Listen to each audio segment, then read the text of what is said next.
show. And now we head over to Derry, and there was a certain segment of Derry that made the worldwide news there during the week. The Olympic torch, which is going around the world and is heading to London, made its way through Derry/Londonderry during the week, and there was people protesting or trying to highlight what exactly is going on in the 6 counties. And Gary, maybe you can explain what happened and why was there a protest about the running of the Olympic torch? Hello, how are you doing? Well, basically, over the last number of weeks, there has been a systematic campaign launched by the British police in Derry. There was a large number of what I would describe as punishment raids, where dozens of armoured Land Rovers, heavily armed British police officers seal off areas and kick in doors, searching properties and, abusing whoever happens to be in that home. Things got, were brought to a head last weekend, and local women decided that they would hold a protest. So they done a bit of a text around on mobile phones, and within 2 hours, nearly 200 people turned up on the streets of Craigan. There was a lot of anger, a lot of frustration. So it was suggested that, rather than protesting in neighbourhoods where, you wouldn't get a lot of publicity, that the Olympic torch was due to travel through the city the next day. So it was suggested that there would be a peaceful protest, mainly by women and children, to highlight the ongoing raids by the British police. And then what happened? Well, what happened was that there was an area put aside for the peaceful protest, which was acceptable to the women organising it. This was done by a private security firm, who were shepherding people out along the route. And that the agreement was that there would be a dignified, peaceful protest. However, as the torch approached, heavily members of the TSG, which is Tactical Support Group, which is very, like an elite unit within the police force, basically surrounded the protesters and started shoving and jostling them. They then stopped the traffic, which included double-decker buses, which effectively, no one could see the protest. So, as a result of that, people started moving out, and things just gradually got worse when a unit of, I think, the Metropolitan Police dressed as joggers attacked a number of the protesters, including children, and then that was a green light for the members of TSG to attack men, women and children who were effectively holding a peaceful protest. And did you block the torch from going around? I read one account they had to reroute the torch. Yeah, so now initially the protest was not about the Olympic torch. The Olympic torch was to be used to highlight, the event of the Olympic torch being carried was to highlight. But in the attack by the British police, the torch was rerouted a short distance and went another route. And Gary, another thing that's going on in Derry, and they had an event here in New York City during the week, and it was touting about how Londonderry is the cultural capital of the United Kingdom. And this is all part of this normalization that the 6 counties are now, more than official. They are part of the United Kingdom, and this is a wonderful event that's going on, being that you're the cultural capital of the United Kingdom. And using the term Londonderry. That's correct, yes. Martin McGuinness has used it a number of times quite publicly. That's of no surprise to people in this city. It's all about normalisation. The reality is that we in this city and other parts of the 6 counties basically live in a police state. That the right to peaceful protest, if people remember a previous Olympics where the Tibetans, protested along the route when the Olympic torch, when China were holding it, they were basically cheered by people throughout the world as having that right, But after the protesters were attacked in the city, the politicians came out and condemned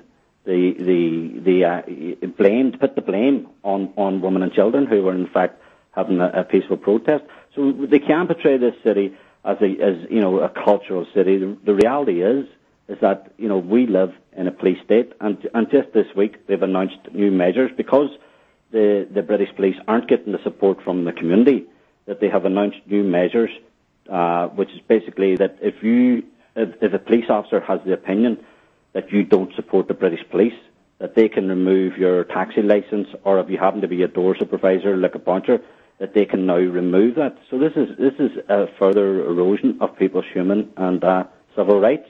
A friend of mine was arrested only this week, and when he was being arrested in an interrogation centre, one of the items that they put in, which they had removed from his home, was a John Pullinger DVD. It was placed in an evidence bag, and he was questioned by the police as why he was watching John Pullinger DVDs. Now, this isn't propaganda.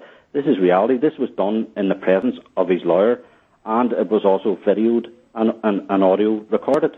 You know, this is the type of things that's happening here in Derry, and at the same time, they're portraying to the world that we are the UK city of culture.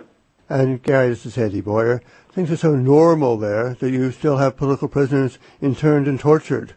That's correct. I just returned there from a protest in Armagh City there, where they're trying to highlight the fact that Republican prisoners in McGabry are engaged at the minute in a dirty protest, the same protest that effectively led to the hunger strikes in 1980. Sorry. So Marion Price, who's interned, and Marion Price is interned without trial on the evidence on a secret intelligence, whether it exists or not, that they may believe she has done something or other. And her health is so bad that a week before last, the UN Special Rapporteur on Health sent 2 doctors for an official investigation to report back, and the Heidebank prison where she's being held said they couldn't give them access. That's right. Well, you know, that all just fits into the whole human rights, civil rights erosions that's happening in the 6 counties.